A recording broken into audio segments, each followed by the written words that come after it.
when we organized this panel, it was really to provide a consolidated industry view, not just from one view, but really from all the participants in the industry. And what you're going to hear today as we go through the introductions is many different sides of it. So my name is Han Chen. I'm the CEO of Zcal. I'll be representing the startup standpoint of a young company trying to commercialize the next generation of biotechnology and plant sciences. And I'm Anthony, and I've been in the organic industry for 25 years. I've sold a lot of organic food. I pointed a finger at a lot of you in here. And I moved to San Diego a few years ago and figured I've been pointing fingers, I better learn what I was pointing at. And now I've seen a whole different world to it. And so after multiple organic brands, Horizon, Wild Oats now, and Walmart, I think there's a real opportunity for the science in this industry to come forward. Good morning, everybody. My name is Jeff Neen. I work for Bayer Crop Science, and I'm proud to work for Bayer Crop Science. Bayer Crop Science is one of those companies that's labeled today as Big Ag, and those who oppose the agricultural technology that companies like Bayer Crop Science have developed like to label us as bad. I am proud to work for Bayer Crop Science. Bayer Crop Science is a multinational company. We are a leading company in crop protection. We have a growing seeds business based on traits, GMO traits, and we've recently entered the biologicals field. We know exactly what it means to be regulated, and we as a company are proud to provide the services and the technologies that we do to food production. And I'm proud to be sitting next to Bayer. Good. I'm just lucky to be sitting next to both. So when the whole labeling initiative came out in California as well as other states, our executive chairman, Dr. Jerry Calder, put this on his Facebook. And he asked, well, we need to label and understand what's going to our food. We need more transparency. And he put this on there, and he asked his Facebook friends, how many of you would eat this product? And the response was, oh, God, no. Look at the preservatives. Look at the artificial ingredients. Look at everything that's unnatural about this. Does anyone know what this is by any chance? Kiwi fruit. Yep. So in celebration of Zcal's New Zealand heritage and where we started, this is the composition of kiwi fruit. So whereas in safety we need more transparency, this is transparency with prejudice. This information here does not actually offer anything meaningful to the consumer, but creates an opportunity to create more fear. And so maybe the first question I have as we go through this panel is, as Rohit said, we're losing credibility. You know, the very guardians of the science, the academics, industry leaders, and even the regulatory are now losing credibility to be those guardians. And I think it comes down to not the quality of the science, but as we talk about it, benevolence. There seems to be, you know, in the past, people trusted that the companies had the best interest of the environment, the ecosystem, human health, but that benevolence is lost. And maybe, Jeff, if I start with you, why do you think we lost that, and how do you think we can restore it? Yeah, it's a good question. I think you know, we have, as an industry, we know and we understand crop protection, and we've understood that for a long time. That was a revolution that enabled agriculture to be highly productive. Then we came to the traits story, and I think as an industry we did not do a good job of actually explaining what the technology was that we were using. And those who oppose us, for whatever reason they want to oppose us, have latched on to this and utilized GM technology as bad. Mm-hmm. And they are certainly criticizing the industry, the regulators, and they are creating fear in the public mind that these products are bad and they shouldn't be used. And I think we need to have in the future a much better communication campaign to enable the public to understand that this technology is good. Anthony, maybe based on that, this messaging, I mean, you've spent your whole career doing messaging. What needs to change about it? Everything. Okay. I think the thing that the industry has to remember is this is an emotional issue. It's not a science issue. It's not a reality issue. It's pure emotion. And when you're dealing with an emotion, and Jeff, you said, you know, fear is a real driver there. And so if you can create fear, you can change the conversation. And so the way I look at it is if I've got an emotional issue and someone tells me why I shouldn't have an emotional issue, I get more emotional. And that's what's happened. So what we've tried to do, and I'm saying we, is explain this through science, and it doesn't work in an emotional issue. You got Food Babe, and people are monitoring her now because she can come up with stuff and cause all kinds of controversy. So I think it's an emotional issue, but I also think it's a fascinating one, and there's a lot of opportunity. I would talk about the day when a banana can be the vaccine anywhere in the world. Won't need refrigeration, can be shipped. I mean, I think there's just so many really good things. And I don't know how many of you read the New Republic Corn Wars article. I just thought it was fascinating. I mean, here all these countries are looking to us to steal seeds because of the technology that we have. And that's going to be, a whole food security issue is going to be huge. 41% more corn in China in the next 20 years. How are they going to get it if they don't have this technology? I just think there's all kinds of things that can be said. I just think we got to quit talking science, quite frankly, and talk about the issues in a different way. I think it is a messaging problem. I think it's deep-rooted. I think we got to change the conversation to the good things. I mean, I was reflecting this morning on the elliptical, and I said, I was going back. I was on the board of Vitamin Angels, and we raised, I don't know, $20 million just to get vitamin A into developing countries.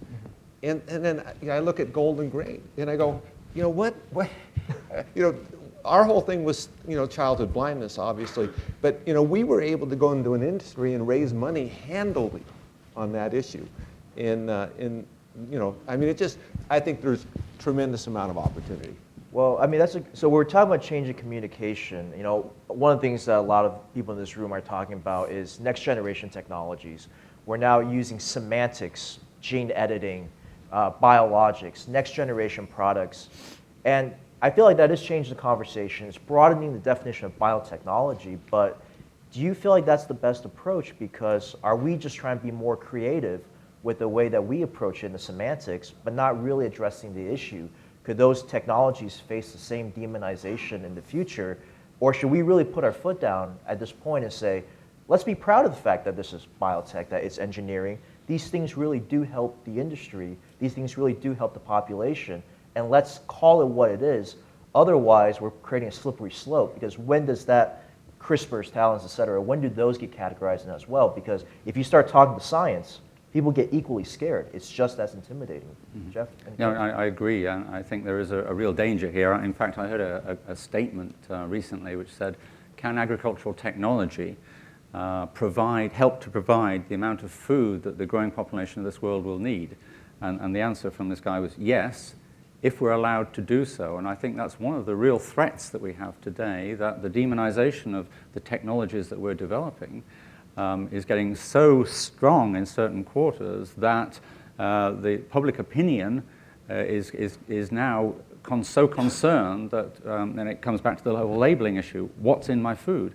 The benefits of what we're doing are being lost relative to the fear-mongering that's being created by the anti-technology population. Anthony?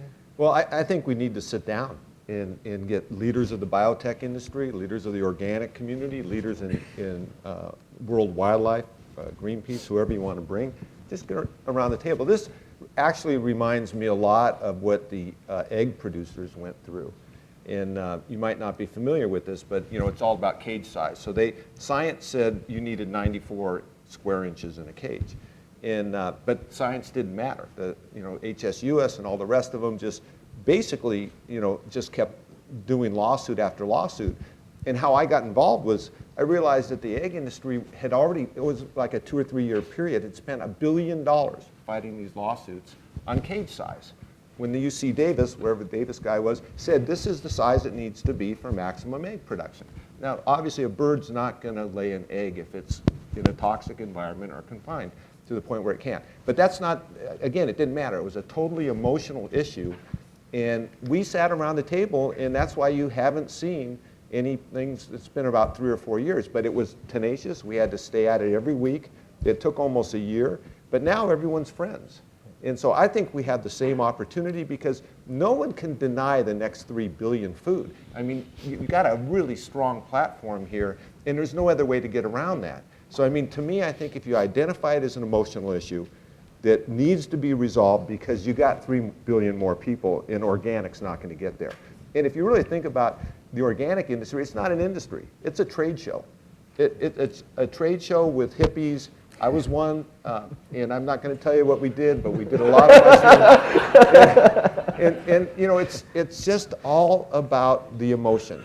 And those guys are getting tired and old, and they're going to be gone anyway. So. Well, Anthony, do you believe in coexistence though? Because I mean, from traditional ag, I believe that people should have choices. I love the fact that there's an organic movement because, you know, some people like to buy Ferraris, some people like to buy Hyundais. Yeah. I feel like there's coexistence, but I don't know if it's the organic movement or the anti-GMO movement, but it's an ideology. They do not believe in coexistence.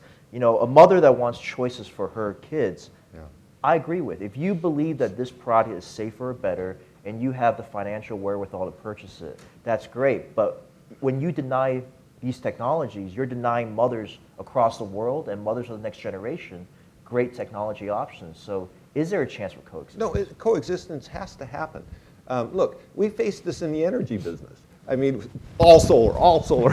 I mean, think about it. I mean, there's no one set for energy either, and there isn't for agriculture. We're going to have multiple solutions, and there is no doubt in my mind that that this industry and what they're doing and what I've seen in greenhouses is so incredibly impressive that it has to play a role.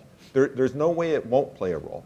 But I think everyone just has to get around the table and actually just decide to coexist, because what I realized very quickly in my first year down in San Diego looking around and getting to know people was, man, I really felt bad because you know, I never took the time to really understand what was going on, and there were so many good things going on. I really believe if we brought the leaders of the organic industry together and really showed them what was going on and kept an adult mind, we'd have to go find the actual adults, so that could be trouble. But we'll find them. They'll be blown away. They'll actually get excited. And I've seen people change very quick. I mean, I can tell you, I changed. It didn't take me long, because I saw what the benefit to mankind was. And that's got to be the message.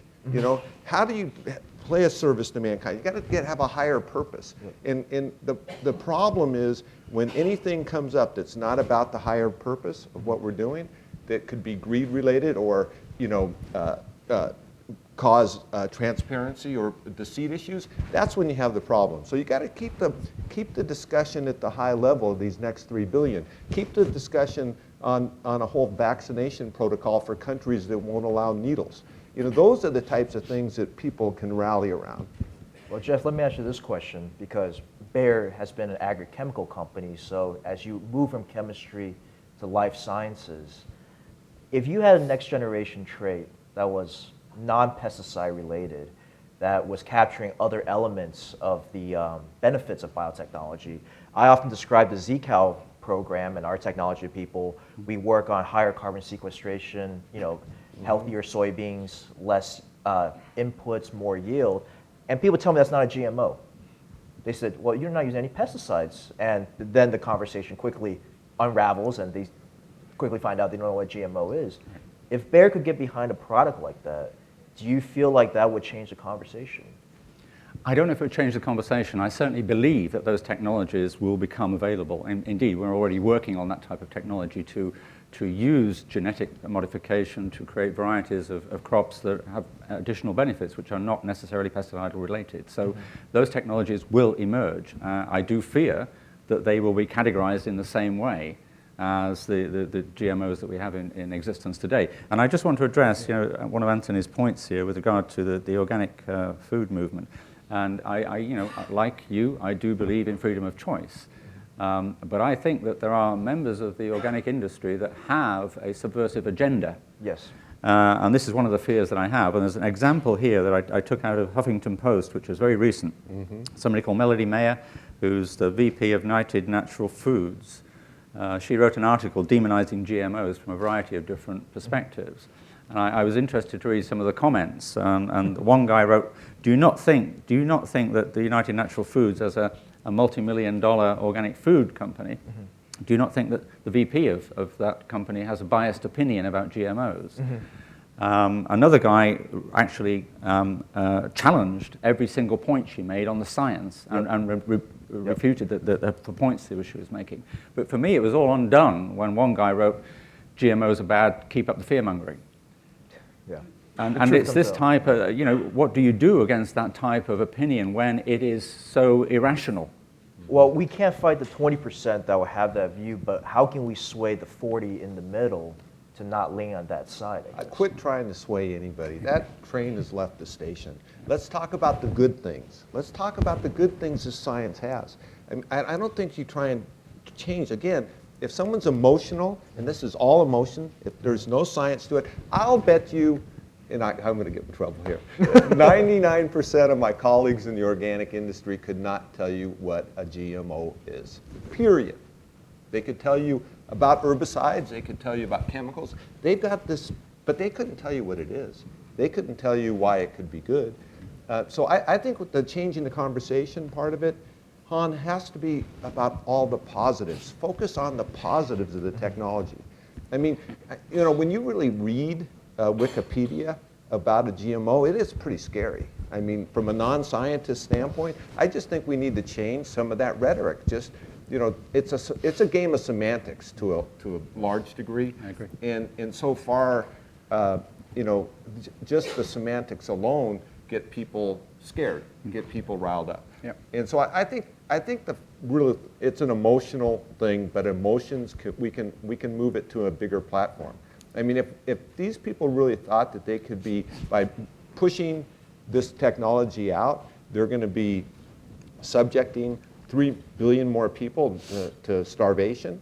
I firmly believe that, by the way, because I do think they can all coexist, and I think they should coexist. Yep. But the emotional part is a tough one. Yeah. And can I just take that on and just tell you exactly what some of the things we're doing within Bayer Crop Science, because we recognize that this is a challenge for us and it's a challenge for the industry. But in Bayer Crop Science, we've had a program running for many, many years now. We've received many accolades and awards for it, making science make sense. Our scientists go into schools. Schools are often influencing the mindset in terms of how children perceive the technologies today. So we're actually making science fun. We're going to the classroom and actually teach them some of the science behind some of our products. The teacher is also an influence. So we embarked on a program with the North Carolina Biotech Center, Teach the Teacher. Mm-hmm. So teach the teacher. If the teacher understands our technologies, then they'll educate their children. We're a sponsor of the Youth Ag Summit. So we take, every year we take 100 young people from different countries, 33 countries this year. We took them to Canberra in Australia, partnered with the Future Farmers Network of Australia, where we actually held a summit on how can we feed the world in the future. And that summit came out with a declaration which is going to be presented to the United Nations. We have created internally an ambassador program. We recognize that we are the ambassadors of our industry, certainly the ambassadors of Bayer Crop Science. So we've created an ambassador program. So we're giving people the knowledge, the education, and all the skills they need to be able to communicate the benefits of our industry and what we're doing, the benefits of our products. And we term those people as advocates. So we are looking to really create a knowledge and an enthusiasm that allows our people to really be able to communicate with their neighbors, with ordinary people. And we need to do that on an industry scale. And one last thing I just want to put up is that there's a guy called Rob Sake. Some of you may know him. He's a Canadian. He's an enthusiast. He's a character. But he's embarking on a campaign. He's written a book called The Agriculture Manifesto. He lays out the challenges that we have in the future to be able to deliver the technologies that food production needs. One of those is non-science, and he's really addressing that as a topic. And I think as an industry, we need to get behind people like Rob and really be able to communicate effectively in an emotional way, which actually gets over the benefits of our products and technologies. So I think we're running out of time, and I wish we could we'd like to take a few questions if there are any from the audience, or if they want to jump in. Philippe? So I'd just like to hear your feedback. Who should be the one, making that change of emotional discussion? Who should be the face? Golden rice was a GMO rice, or even made. It was stuck, completely stuck. Now I work as part of the team, and with another guy from Monsanto, another person from Syngenta. The way we did it was the ag industry or the ag player should not do that communication. So we put that in the hand of the Global Health Organization and organization. And they managed to unlock entirely the dialogue. And of course, Golden Rice is still having difficulties, but changing the people who are talking about something is one way to solve the problem. So I'd like us to hear what you think about that. The industry would be willing to kind of back and not talk about it, but let Yeah. food industry or health industry talk about it. Yeah, I think this one has got to be head on. I think, just to paraphrase the question, I think what Philippe's asking is, how would you go about this collaboration, and what would be the approach? Would you get a third party, like World Health Organization, or like we tried to do the USDA at one point in time, but which we did in the organic industry. That's what we actually did, because we couldn't organize ourselves, so we went to them to certify, because we couldn't do it. And but in this particular case, I would get leaders of both sides, put them in a round table and say, let's figure this out. We're wasting a lot of money. We got a lot of mouths to feed. Let's figure out how we coexist. And I think I could selectively get a group from the organic and biodynamic industry to show up that would come with an adult mind. And I'm sure you could do the same on this side. But I think we'll start there and just see what everybody thinks and how you get forward. But I think it's got to happen. We just can't. I don't see going forward with this type of emotional issues and wasting time and wasting money. I think it's crazy. I don't know if I answered your question, but And what do you think about GMO-free labeling? I think the whole labeling thing is all agenda based. Oh man, I am going to get in trouble here. But I think it's this. I think the organic train has left the station. Organic's very competitive now. So there are certain retailers that say, how do I compete? Well, I can compete on a non-GMO basis because I've got fewer stores. I think it's agenda based. And as I said, it's not an industry, it's a trade show. So anybody that looks like they can get a small advantage, I think, I think the whole non-GMO project is crazy. I actually think there should be a movement that shows that all foods have GMOs. I'm sure if we went to the 35,000 products that say non-GMO, there's GMOs in 34,999. And so, that's what I would do. Yeah. We got time for one more question. Rick Early, National Corn Growers. We have done a lot of work in this area. We've done a lot of research. I agree it's an emotional issue. I don't agree that we need to go from top down to get the industry leaders. Our research shows that it has to be a grassroots movement. We have research that shows that consumers want certain things. One, they want to know that their fears are heard. They want them acknowledged. Secondly, they want a discussion. They don't want to be lectured to. They don't want a bunch of data.